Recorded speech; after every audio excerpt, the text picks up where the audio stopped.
ulit yung Northern Lights College mga boss. Marami tayo mga kababayan na nag-aaral dyan.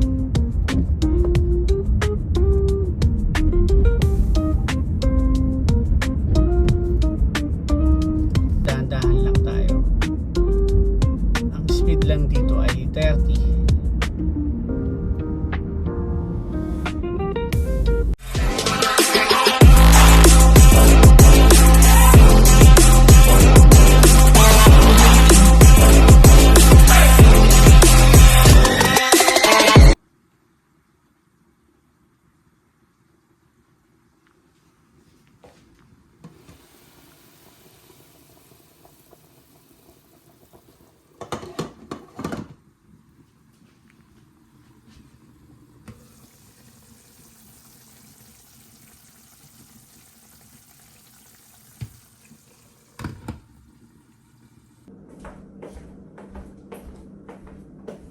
Gandang umaga mga boss.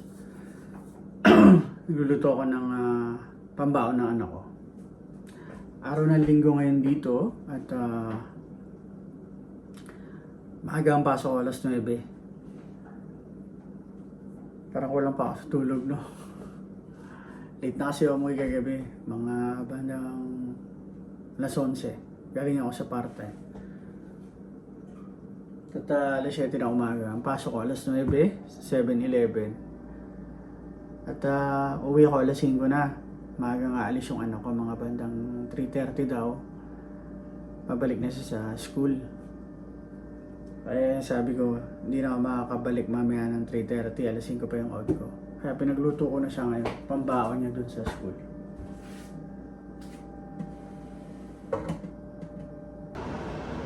Kaya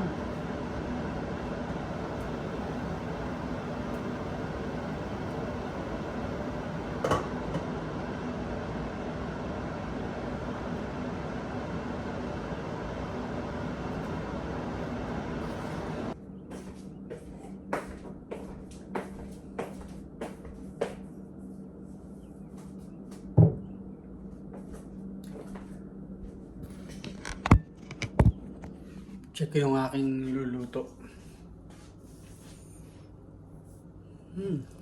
Ayos na. Patayin na natin. Hininaan ko na yung parehas eh.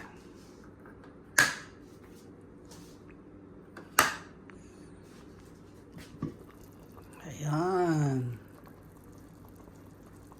Luto na ang ating adobo. Dinamihan ko yan ng patatas. Saka ito.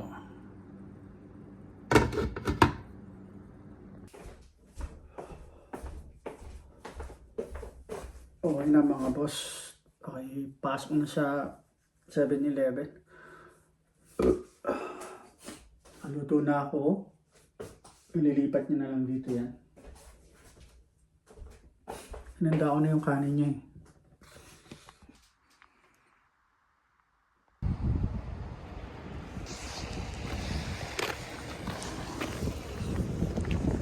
Trabaho na ulit tayo mga boss. Nilinis ko yan, oh. Tinanggal ko yung mga maliliit na bato. At yan, salamin na yan. Ako naglilinis yan. Linis na ako. Ganda ng panahon. Para lang ako nag-construction eh, no? May dalang ano eh. Wait lang mga boss. Para lang akong galing construction mga boss.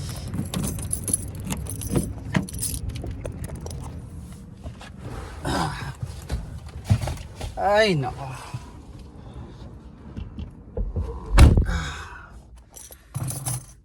Buhay! Buhay Canada. Lagay ko lang ito. Akalain niyo mga boss, patong ko muna, wala pa naman eh.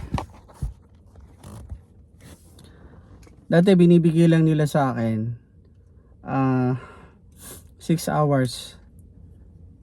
Pero yung ginawang schedule nila for the whole week, binigyan nila ako ng 16 hours. Kasi binibigay ko dito yung day off kong 2. Tapos yung the rest na wala akong oras, tinatawagan nila ako pag kailangan. Kasi marami kami dito. Marami na ditong mga Indiano ng katrabaho namin. Siyempre, di ba mga boss?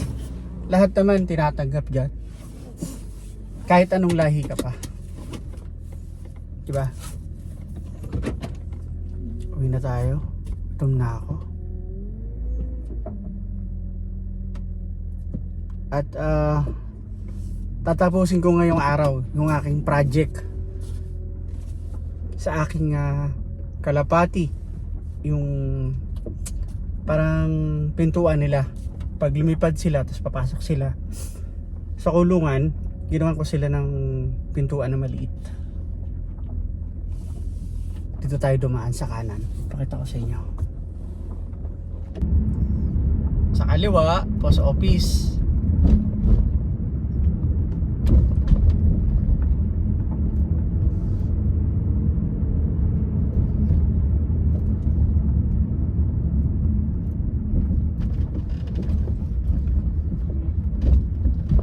Sa kaliwa ulit, yung Northern Lights College mga boss.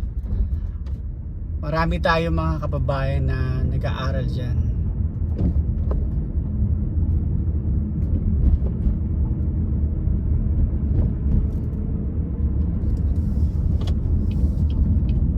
Gusto ko dito nadaan eh. Kasi wala gaanong bahay. Wala gaanong sasakyan. Diba? Tingnan naman, ang ganda, no? Ang gandang pagmasdan ng kapaligiran kapag summer.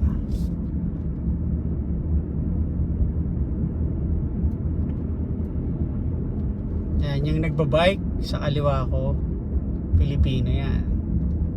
Siyempre dahan-dahan lang tayo. Ang speed lang dito ay 30.